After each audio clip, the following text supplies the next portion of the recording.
અને અત્યારે એક ન્યૂડ વિડીયો કોલ કરીને આવે છે, એના ઉપર તમને વિડીયો કોલ કરીને તમને આખું રૂપિયાની ચૂકવણી કરવાની એમ કહે છે કે આટલા રૂપિયા તમે પે કરો, આટલો તમે પે કરો. અધરવાઇઝ હું તમારા જે આ વિડીયો કોલનું રેકોર્ડિંગ છે એ તમારા ગ્રુપના, ગામના ગ્રુપમાં કે કોઈના ગ્રુપમાં શેર કરીશ. એટલે આવા ડરથી તમારે ડરવું નહીં અને નજીકના પોલીસ સ્ટેશનનો ક્યારેય બી સંપર્ક કરવા વિનંતી છે. પછી ઇન્સ્ટાગ્રામ ઇન્સ્ટન્ટ લોન કરીને એક છે કે ઇન્સ્ટન્ટ લોન કેવું કે અત્યારે કોઈને બી જરૂર પડે તો ફટાફટ કેવું કે ઇન્સ્ટન્ટ લોન એપ કરીને એક છે, એમાં તમે અલગ અલગ પ્રકારની એપ અત્યારે તારા એપ્લિકેશનની અંદર છે. તો કેવું કે આપણે એ ઇન્સ્ટન્ટ લોનનું ટાળવું જોઈએ.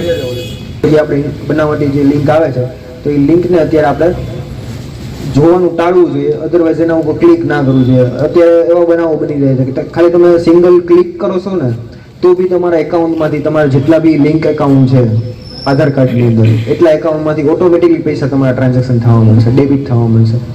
તો ખાસ ધ્યાન રાખવું કે તમારે કોઈ બી અજાણ્યા લિંક ઉપરથી લિંક આવે, કોઈ બી અજાણ્યા નંબર ઉપરથી, તો લિંકને ક્લિક કરવું નહીં. અને ફેક કોલ અત્યારે બહુ આવી રહી છે, LICના છે કે આપણે કોઈનો તમારા ઘરના અંદર LICનો વીમો ચાલતો હોય તો કેવું કે સામેથી અમે મુદત પૂરી થવાની હોય એટલે સામેથી કોલ આવે કે તમારા LICનો વીમો આવી રીતે છે, તમારે એક OTP આવશે એટલે તમારે અહીંયા આવવાની જરૂર નથી. એટલે તમે શું આળસના લીધે તમે OTP આપી દો છો એટલે ટ્રાન્ઝેક્શન ઓટોમેટિક તમારે થવા મળે છે. એટલે એનું ખાસ ધ્યાન રાખવું. અને ઓનલાઈન સેલિંગ પ્લેટફોર્મ અત્યારે કેવું કે મોસ્ટ ઓફ મહિલાઓ ઘરે બેઠા છે ને ઓનલાઈન પ્લસ આપણે બહુ અત્યારે ચાલી રહ્યું છે કે ઓનલાઈન પરચેસ કરે કંઈ બી વસ્તુ, ડ્રેસ ને એવું બધું. તો અત્યારે કેવું કે ઇન્સ્ટાગ્રામની અંદર એવી કેટલી બધી ફેક એકાઉન્ટ છે કે જે છે ને 5,000 ને 10,000 ને તમે કેવું કે ઓનલાઈન પેમેન્ટ કરી દો છો, પછી વસ્તુ તમને પહોંચતી નથી તમારા ઘર સુધી. એટલે એનું ખાસ ધ્યાન રાખવું કે ઓનલાઈન પ્લેટફોર્મ ઉપર જે આપણે ટ્રસ્ટેડ વેબસાઇટ જે છે ઇન્સ્ટાગ્રામ છે, મીન્સ કે ઇન્સ્ટાગ્રામની અંદર અમુક જ એવા પેજ છે કે જેમને ટ્રસ્ટેડ લાગશે. બાકી અમુક એવા ફેક એકાઉન્ટ છે કે તમને ખબર નહીં પડે કે અમુક ફેક એકાઉન્ટ છે કે આપણને જે વસ્તુ છે આપણે પહોંચશે ને. પછી એમેઝોન છે, ફ્લિપકાર્ટ છે, મિન્ત્રા છે, એમાંથી શોપિંગ કરવી. અધરવાઇઝ કોઈ બી બીજી કોઈ વેબસાઇટ ઉપરથી શોપિંગ કરવાનું ટાળવું જોઈએ. અને કસ્ટમર કેર ફ્રોડ કે કોઈ એવું કહે કે તમે કોઈ બી એક બેંકના એકાઉન્ટ હોય એટલે કેવું કહે કે તમારું આધાર કાર્ડ આપવાનું છે અને એમાં OTP આવશે ને તમારે અમે નજીકની બ્રાન્ચમાં આવીને સામેથી આધાર કાર્ડને આપી અને અમારું KYC પૂર્ણ કરશું. કેમ કે અત્યારે આવા કોલ્સ આવે ને એટલે તમે કેવું કે OTP આપી દો છો આળસના લીધે કે ત્યાં છેક દૂર એટલું બધું છે આપણે જવું નથી, આજે અત્યારથી અહીંયા મોબાઈલમાં પતે છે તો આપણે પતાવી દઈએ અહીંથી.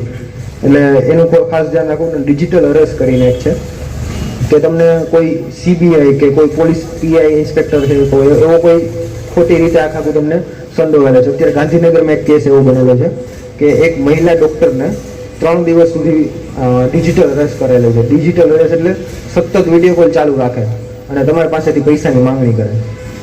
એટલે એનું ખાસ ધ્યાન રાખવું કે આવા ડિજિટલ કોલ્સ જે અનનોન નંબર ઉપરથી જે વિડીયો કોલ્સ આવે છે, પછી સાદા કોઈ કોલ આવે છે અનનોન ઉપરથી, તો ખાસ ધ્યાન રાખવું કે એનો કોઈ ઉપાડવો નહીં અને કોઈ પણ પ્રકારનો એને જવાબ આપવો નહીં. અને અત્યારે જે સાવચેતીના તમે ભાગરૂપે તમે કહો તો અત્યારે કોઈને બી આપણે BOBનું કોઈ બી એકાઉન્ટ હોય કે તમારે કોઈ બી બેંકમાં એકાઉન્ટ હોય, તમારું આપણે ડેબિટ કાર્ડ છે, ક્રેડિટ કાર્ડ છે, એનો CVV નંબર ને વેલિડ એક્સપાયરી ડેટ જે છે એ કોઈને શેર કરવી નહીં. કેમ કે ખાલી CVV નંબર ઉપરથી તમારા બી એકાઉન્ટના અમુક ડેટા લીક થાય અને તમને બી આવા ટ્રાન્ઝેક્શન ઓટોમેટિક થવા મળશે. એટલે એનું ખાસ ધ્યાન રાખવું. અને પાસવર્ડ સુરક્ષિત રાખો.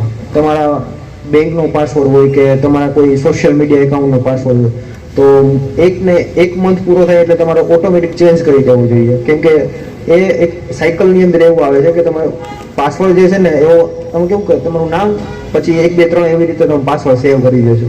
તો એવું ખાસ ધ્યાન રાખવું કે જે @ ને હેઝ ને એવું બધું છે ને યુઝ કરવો એટલે તો તમારો સ્ટ્રોંગ પાસવર્ડ બનશે.